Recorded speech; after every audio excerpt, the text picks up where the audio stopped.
Puestos en pie, leamos unidos de la segunda epístola universal del apóstol San Pedro, capítulo 1, versículos 16 al 21. Nuestro tema, la actitud cristiana ante la profecía mesiánica. La actitud cristiana ante la profecía mesiánica.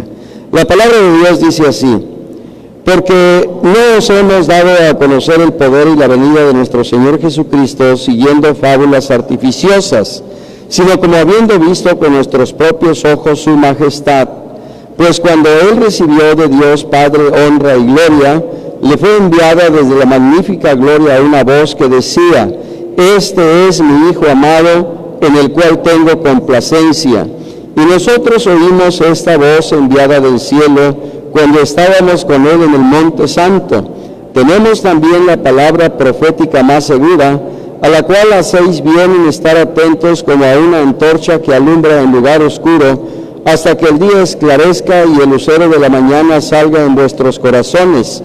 Entendiendo primero esto, que ninguna profecía de la Escritura es de interpretación privada, porque nunca la profecía fue traída por voluntad humana, sino que los santos hombres de Dios hablaron siendo inspirados por el Espíritu Santo. Aleluya. Tomen asiento, por favor. El apóstol Pedro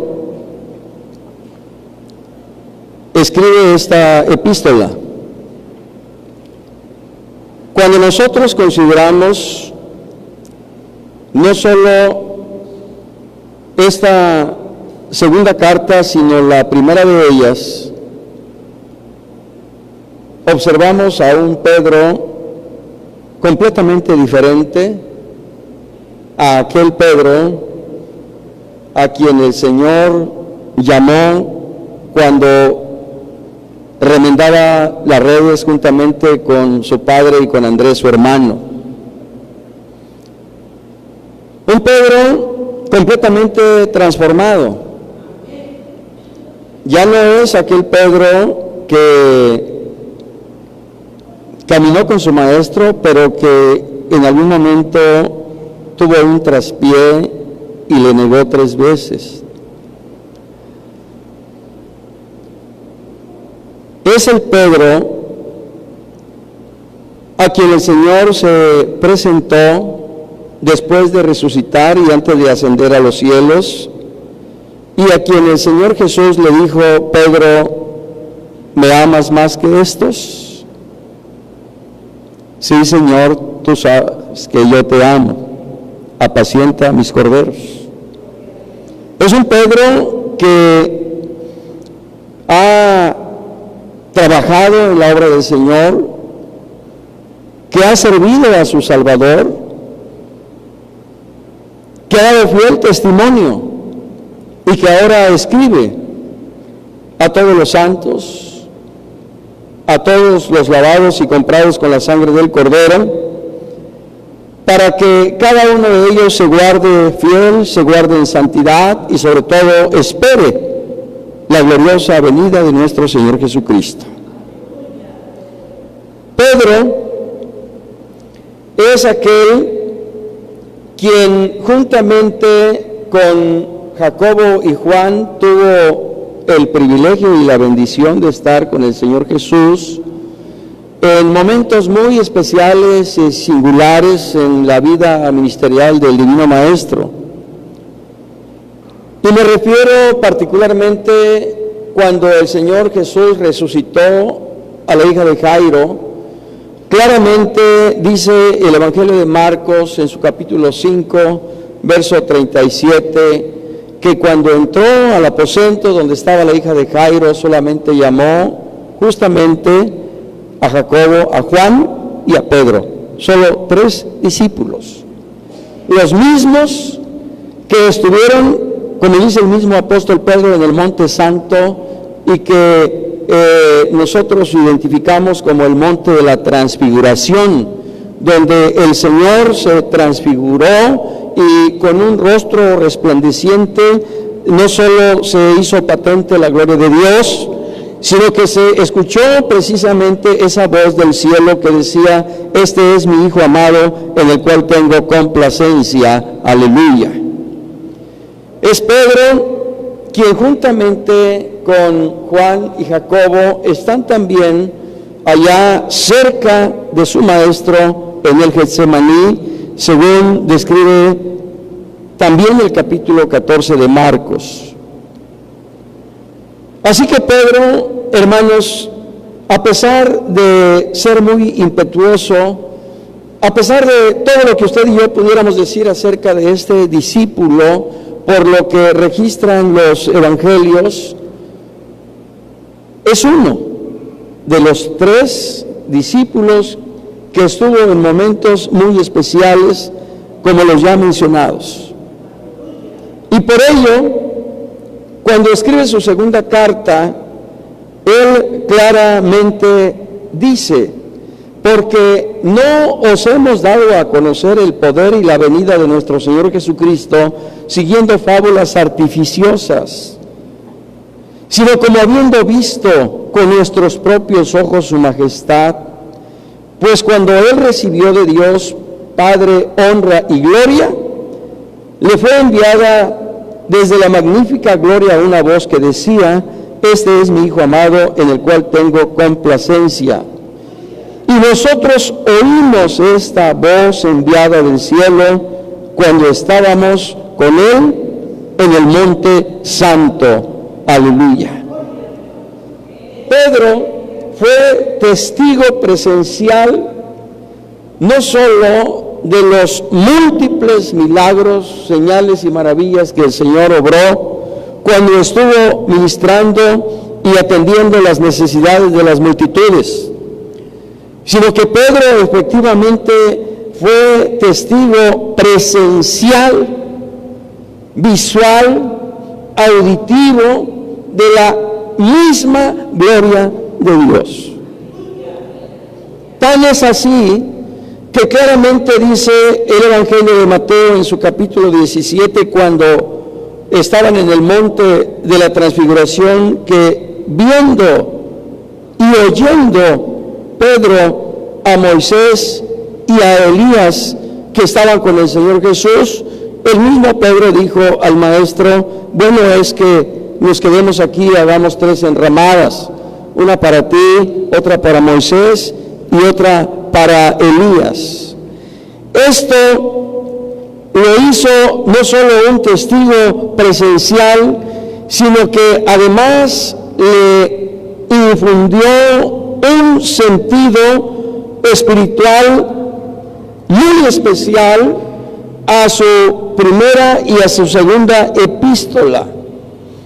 Y por ello él se apoya en ese testimonio, en esa experiencia personal que tuvo con el Señor, para dar cuenta precisamente de lo que él vivió, a fin de que su testimonio cobre fuerza y sobre todo en el poder del Espíritu Santo nos lleve ahora a nosotros a considerar su validez, su fuerza y su autoridad. Y por ello, el mismo apóstol Pedro, cuando habla de la palabra profética más segura, dice, por ejemplo, en su primera carta, capítulo 1, versículos 10 al 12, los profetas que profetizaron de la gracia destinada a vosotros, inquirieron y diligentemente indagaron acerca de esta salvación, escudriñando qué persona y qué tiempo indicaba el Espíritu de Cristo que estaba en ellos, el cual anunciaba de antemano los sufrimientos de Cristo y las glorias que vendrían tras ellos.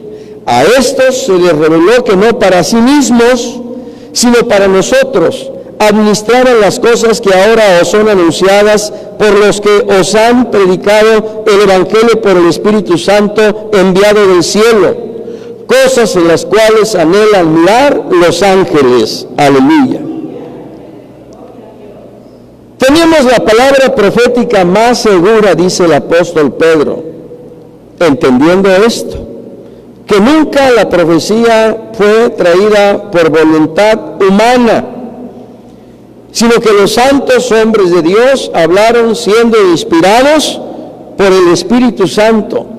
Los santos hombres de Dios, esto es, los profetas, aquellos que hablaron y profetizaron acerca de la salvación, aquellos que, como dice el mismo apóstol Pedro, escudriñaron qué persona y qué tiempo indicaba el Espíritu de Cristo que estaba en ellos, el cual anunciaba de antemano los sufrimientos de Cristo y las glorias que vendrían tras ellos. Aleluya. Es en razón de lo que el apóstol Pedro refiere que al hablar de la profecía claramente establece que los profetas hablaron no para sí mismos, sino para nosotros, para que ahora nosotros, como dice la misma palabra de Dios, por la paciencia y consolación de las Escrituras, tengamos esperanza. Y de acuerdo a lo escrito por el apóstol Pedro, hermanos amados, la profecía a la que él se refiere en el capítulo 1 de su primera carta, versículos 10 al 12, es precisamente la profecía mesiánica. Es la profecía que habla acerca del Mesías. Es la profecía que debe constituir la base de nuestra fe y a la cual, como dice el mismo apóstol Pedro, debemos estar atentos, como una antorcha que alumbra en un lugar oscuro. La profecía mesiánica a la cual se refiere el apóstol Pedro cuando dice tenemos la palabra profética más segura, es la profecía que tiene que ver con la encarnación de nuestro Señor Jesucristo. Desde luego, son múltiples las profecías mesiánicas que registra el Antiguo Testamento. No nos vamos a referir a cada una de ellas, sino que nos centraremos en 4 aspectos fundamentales, y el primero de ellos es la profecía mesiánica que tiene que ver con la encarnación. El Señor, desde el principio en Génesis, había dicho: y pondré enemistad entre ti y la mujer, y entre tu simiente y la simiente suya. Esta te herirá en la cabeza, y tú le herirás en el calcañar. Esto fue lo que el Señor Jesús dijo a la serpiente para hacerle saber, y para que ahora nosotros también conozcamos que la simiente a la que se refiere el Señor en Génesis 3:15 es la simiente de la mujer. Y pondré enemistad entre ti y la mujer, y entre tu simiente y la simiente suya. Esa simiente de la mujer a la que se refiere el Señor en Génesis 3:15 es justamente lo escrito por el profeta Isaías en el capítulo 7, versículo 14, que hace un momento leíamos con nuestro hermano Paul. Por tanto, el Señor mismo os dará señal. He aquí que la Virgen concebirá y dará a luz un hijo, y llamará su nombre Emmanuel. Profecía mesiánica que refiere que aquella simiente, que es Cristo, nacería de una virgen, de una mujer que aún no había conocido varón. Y esa simiente, la cual es Cristo, como dice el capítulo 9, versículo 6 también de Isaías, revela su naturaleza, su deidad, y por eso fue dicho: y llamará su nombre admirable, consejero, Dios fuerte, Padre eterno, príncipe de paz. Aleluya. Con cuánta razón el apóstol Juan dice en el capítulo 1 y en sus primeros versículos: en el principio era el Verbo, y el Verbo era Dios, y el Verbo era con Dios, y aquel Verbo fue hecho carne, no se hizo carne, fue hecho carne, y habitó entre nosotros, y vimos su gloria como del unigénito del Padre, lleno de gracia y de verdad. Dice el apóstol Juan: a Dios nadie le vio jamás, pero el unigénito Hijo que está en el seno del Padre, Él le ha dado a conocer. Bendito sea el Señor nuestro para siempre. Luego entonces, la profecía mesiánica establecida en el Antiguo Testamento se cumple en el Nuevo Testamento, porque en aquella visitación que hizo el ángel no solo a José, sino a la misma María, se anuncia que aquel santo ser que nacerá será llamado Hijo de Dios, que el Espíritu de Dios vendría sobre él y que él mismo sería ungido con el poder del Altísimo. Bendito sea el Señor para siempre. De ahí que el ángel dijo también a José: y llamará su nombre Jesús, porque él salvará a su pueblo de sus pecados. Todo esto, dice el Evangelio de Mateo, para que se cumpla lo dicho por el profeta: he aquí que la Virgen concebirá y dará a luz un hijo y llamará su nombre Emmanuel, que traducido es Dios con nosotros. A su nombre gloria. Profecía mesiánica a la cual se refiere de manera general el apóstol Pedro en el versículo 16 que leímos, y sobre todo en el versículo 19. Tenemos la palabra profética más segura, porque lo que se anunció en el Antiguo Testamento se cumplió en el Nuevo Testamento, y así se da cuenta de ello no solo por los profetas, sino también por los evangelistas, para la honra y gloria del Señor. Mateo, Marcos, Lucas y Juan dan testimonio del cumplimiento de la profecía mesiánica en cuanto a la encarnación, pero también en cuanto a la misión de Jesucristo, el Hijo de Dios. El profeta Isaías, que anuncia la esencia y el corazón del ministerio del Mesías, dice en el versículo 1 y primera parte del versículo 2 de este capítulo 61: el Espíritu de Jehová el Señor está sobre mí, por cuanto me ungió Jehová, me ha enviado a predicar buenas nuevas a los abatidos, a vendar a los quebrantados de corazón, a publicar libertad a los cautivos y a los presos apertura de la cárcel, a proclamar el año de la buena voluntad de Jehová. Aleluya.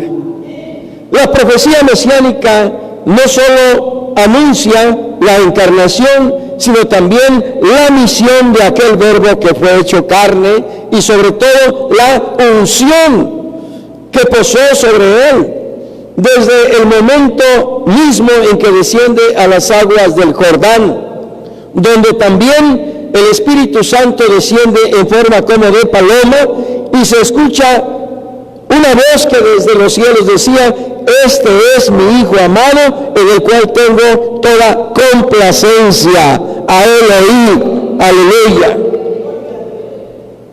Lo escrito por el profeta Isaías da cuenta de las vertientes ministeriales que el Señor habría de venir a cumplir, no solo a predicar las buenas nuevas de salvación, sino que habría de venir también a libertar a los cautivos, a vendar a los quebrantados de corazón, y y a proclamar apertura a los presos de la cárcel y sobre todo a proclamar el año de la buena voluntad del Señor. Hermanos, lo que proféticamente se anunció en cuanto a la misión de nuestro Señor Jesucristo se cumplió cabal y puntualmente, porque el mismo Señor Jesucristo, cuando estuvo aquí en la tierra, Él dijo que había venido a buscar y a salvar lo que se había perdido, que Él había venido no para ser servido, sino para servir y dar su vida en rescate por muchos. Y por ello, desde que inicia su ministerio, después de bajar a las aguas del Jordán, Él claramente dice: arrepentíos, porque el reino de los cielos se ha acercado a vosotros. El Señor Jesús proclamó las verdades eternas, reveló al Padre, anunció y también manifestó perdón de pecados y salvación a todos aquellos que en Él creyeron. El Señor sanó a todos los enfermos que vinieron a Él. El Señor echó fuera los demonios y aún resucitó a los muertos. Y por ello, cuando está allá en la sinagoga y se le da justamente el rollo del libro del profeta Isaías y lee justamente el versículo 1 y 2 del capítulo 61 que he leído, el Señor dice a los que estaban allí: hoy se ha cumplido esta escritura delante de vosotros. Cumplimiento escritural de la profecía mesiánica, no solo en cuanto a la encarnación, sino también en cuanto a la misión de Cristo, el ungido, el Mesías, bendito sea Él para siempre.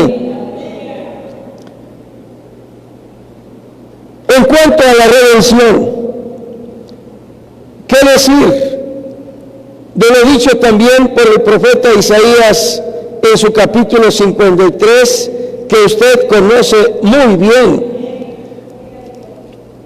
Despreciado y desechado entre los hombres, varón de dolores, experimentado en quebranto, y como que escondimos de Él el rostro, fue menospreciado y no lo estimamos. Ciertamente llevó Él nuestras enfermedades y sufrió nuestros dolores, y nosotros lo tuvimos por azotado, por herido de Dios y abatido. Mas Él herido fue por nuestras rebeliones, molido por nuestros pecados. El castigo de nuestra paz fue sobre Él, y por su llaga somos nosotros curados. Todos nosotros nos descarriamos como ovejas, cada cual se apartó por su camino, mas Jehová cargó en Él el pecado de todos nosotros. Aleluya. Y sigue hablando el profeta inspirado por el Espíritu Santo y dando cuenta ahora de la obra redentora que el Mesías habría de cumplir cuando fuera manifestado y estuviera aquí en la tierra.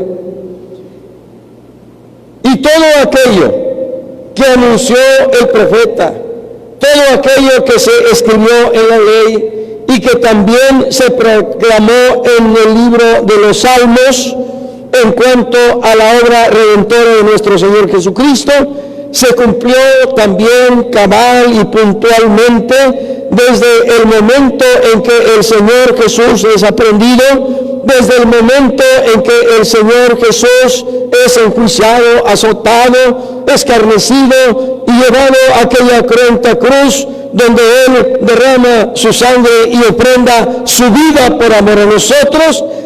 Se cumple puntualmente lo que de Él estaba escrito en el Antiguo Testamento. Tan es así que justo en la quinta palabra, el mismo apóstol Juan dice: para que la Escritura se cumpliese, dijo: tengo sed. Veamos, hermanos amados, cómo la profecía mesiánica anunciada en el Antiguo Testamento se cumple en el Nuevo Testamento. Pero no solo es la profecía mesiánica en cuanto a la encarnación, a la misión y a la redención, sino también en cuanto a la glorificación del Mesías.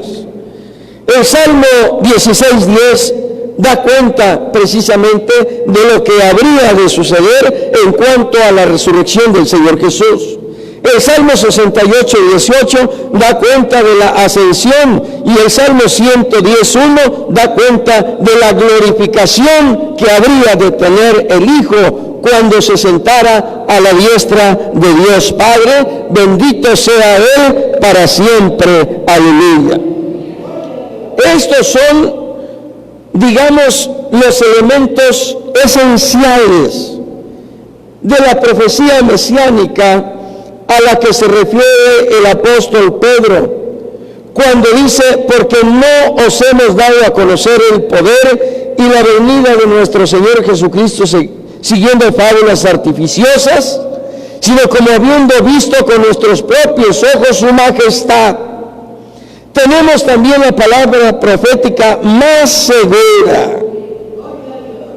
¿Por qué? Porque cuando esto escribe el apóstol Pedro había sido testigo de la encarnación y de la manifestación del Verbo de Dios. Había sido testigo de la misión que el Mesías vino a cumplir de parte del Padre aquí en la tierra. Fue testigo de la redención que su Maestro alcanzó para la humanidad entera cuando exclamó desde la cruz: consumado es. El mismo apóstol Pedro también fue testigo de la glorificación del Hijo de Dios cuando resucitó de entre los muertos y se apareció a ellos estando en el aposento alto al decirles: paz a vosotros.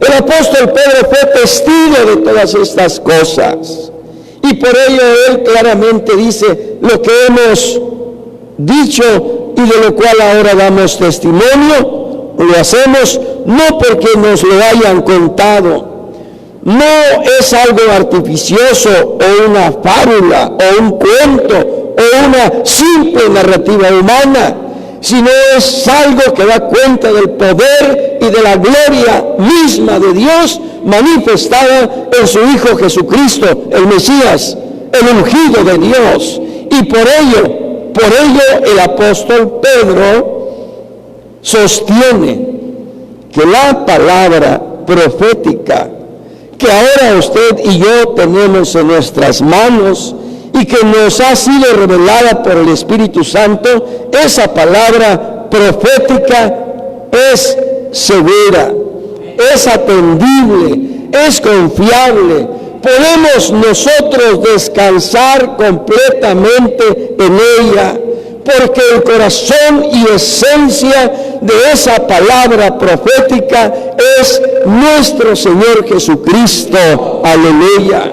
Y por ello el apóstol Pedro claramente nos invita, hermanos, a que estemos atentos a esa palabra, a esa profecía, a lo que nos ha sido revelado por el Señor, para que en los momentos más difíciles, en los momentos más oscuros, nosotros, hermanos amados, confirmemos que verdaderamente el Mesías, el Cristo, el ungido, el Hijo de Dios, está con nosotros, que Él nos guardará, que Él nos preservará y que Él nos ayudará a seguir adelante.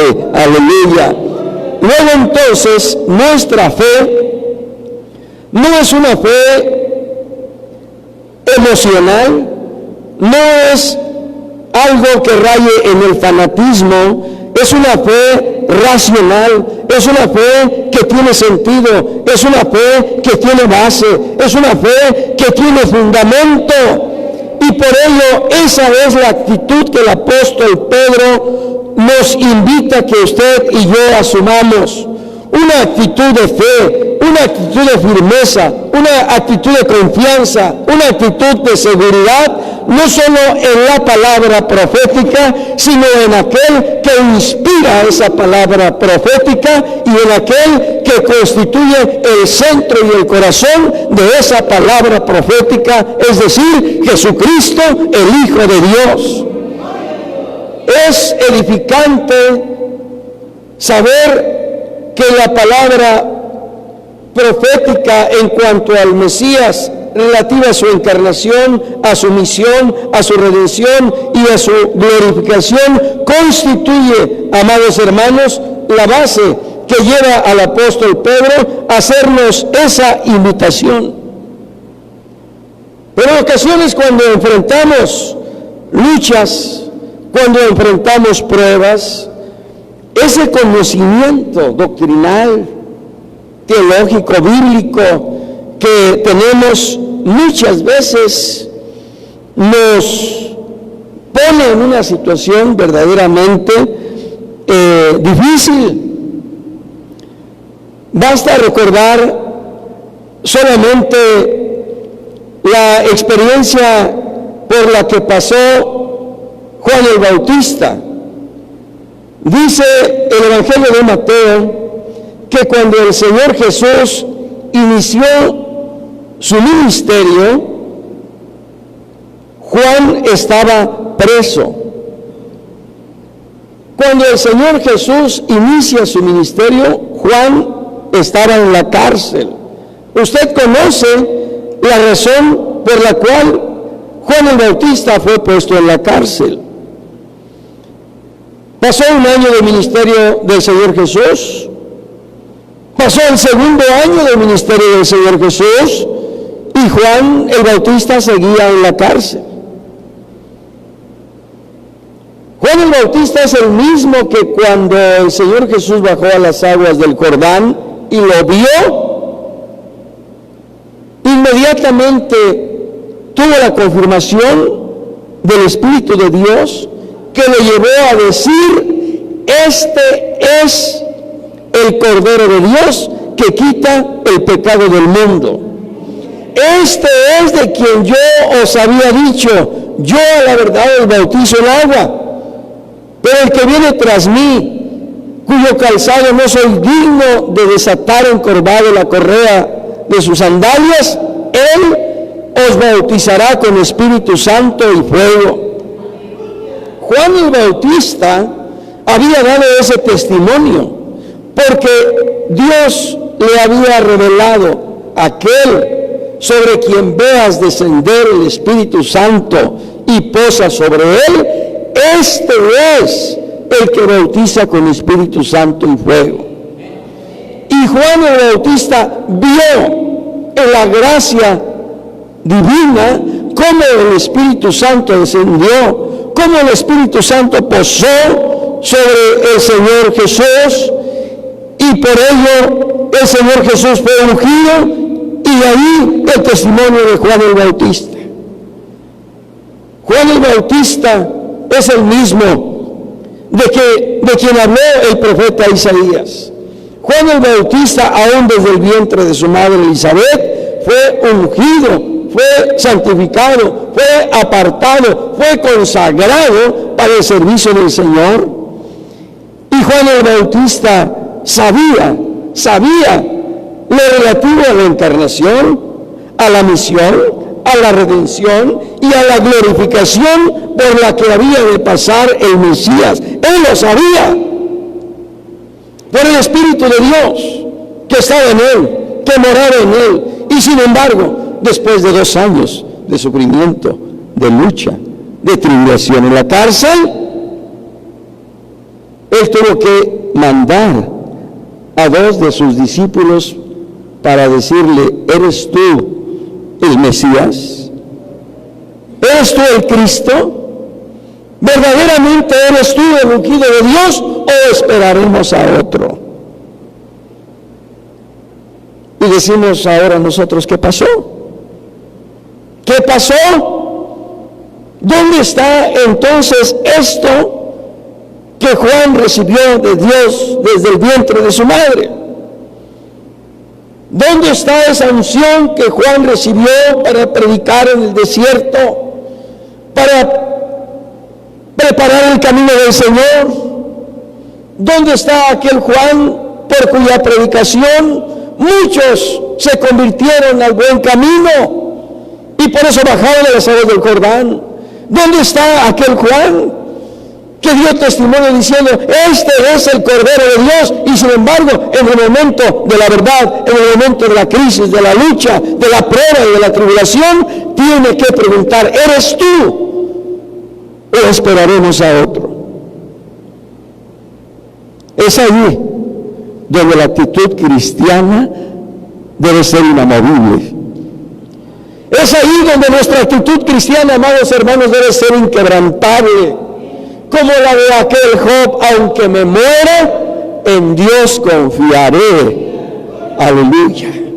Es ahí donde nosotros debemos manifestar verdaderamente de quién somos y a quién servimos. Es ahí donde debemos manifestar, hermanos amados, en quién hemos creído. Juan el Bautista, al poco tiempo, quizás semanas, de haber sufrido esa crisis de fe en su interior, en su vida espiritual, dice el Evangelio que fue decapitado. Fue decapitado por proclamar y declarar la verdad de Dios. Hermanos, ¿por qué la pregunta de Juan el Bautista? Porque él pensaba seguramente como nosotros muchas veces ahora pensamos. Si tú eres el Mesías, si tú eres el Cristo y has abierto los ojos de los cielos, no podrás liberarme de la cárcel. Si tú limpiaste a los leprosos, si tú echaste fuera a los demonios, es más, has resucitado a los muertos, ¿no puedes hacer algo para que ellos salgan de la cárcel? Esas dudas, esas inquietudes, esas preguntas pasaban por su mente, por su cabeza, y de ahí la pregunta: ¿qué pasa por nuestra cabeza o nuestra mente cuando nos encontramos en una situación difícil? Usted lo sabe que hay hermanos o hermanas que en otro tiempo estuvieron con nosotros y que ahora ya no están con nosotros, y que dejaron de estar con nosotros precisamente porque cuando enfrentaron una situación de esta naturaleza y no vieron a su manera la respuesta, la asistencia, el poder y la manifestación de Dios en su necesidad, en su problema, en su enfermedad, en su tribulación, llegaron a creer o a pensar: ¿dónde está el Señor? ¿Dónde está Dios? ¿Dónde está el resultado del fruto de mi fe? Y cuando sienten que no hay esa respuesta que ellos anhelan o esperan en su tiempo o a su manera, es cuando muchas veces optan por tomar otro camino y se van decepcionados o defraudados, cuando en realidad el Señor es el que nos ha dicho: contigo estaré en la angustia, te guardaré, te liberaré y tú me honrarás. Aleluya. Dios ha prometido estar con nosotros todos los días hasta el fin del mundo. Esta es la palabra profética. Esta es, hermanos amados, la palabra a la cual dice el apóstol Pedro: haréis bien en estar atentos, aplicados, porque esa palabra alumbra como una antorcha en un lugar oscuro, y esa antorcha alumbrará en nuestro interior hasta que el día esclarezca y el lucero de la mañana salga en vuestros corazones. Cristo es el lucero que brilla en nuestros corazones y en nuestra vida en las horas más obscuras por las cuales usted y yo hemos de pasar. Por eso, en esta noche, amados hermanos, considerando la experiencia que vivió Juan el Bautista, yo le invito ahora, antes de que venga el momento difícil, el momento crítico, el momento de la verdad, el momento de la prueba, el momento en el que habremos de manifestar realmente de qué estamos hechos, ahora, hermanos amados, pidámosle al Señor que esta fe en la palabra profética que Él nos ha revelado por su Espíritu, sustentado en la profecía mesiánica que ve a nuestro Señor Jesucristo y en el cumplimiento de todo lo que Él es y de todo lo que Él ha hecho. Le pidamos que nos ayude, le pidamos que nos sostenga, le pidamos que nos guarde, le pidamos, hermanos amados, que cuando llegue el momento de la prueba, de la tribulación y de la lucha, usted y yo podamos permanecer firmes hasta ver la gloria de Dios. Padre, en esta noche te damos gracias, porque a través de tu palabra, Señor, sabemos verdaderamente que tú eres el Mesías, que tú eres el Cristo, que tú eres el ungido de Dios, que has venido a este mundo para revelarnos al Padre, para darnos a conocer su nombre y hacer patente su poder y su gloria en nuestras vidas, Señor. Que ese conocimiento que por la palabra profética se nos ha anunciado por tu Espíritu Santo, ese conocimiento no solo constituye la base de nuestra fe, sino que además esa fe nos sostenga firmes en el día de la prueba, que no dudemos, que no flaqueemos, que no desmayemos, que no claudiquemos, que no nos apartemos, que no abandonemos esa fe, esa convicción que por tu Espíritu y tu palabra ha sido puesta en nuestros corazones, Señor. Tú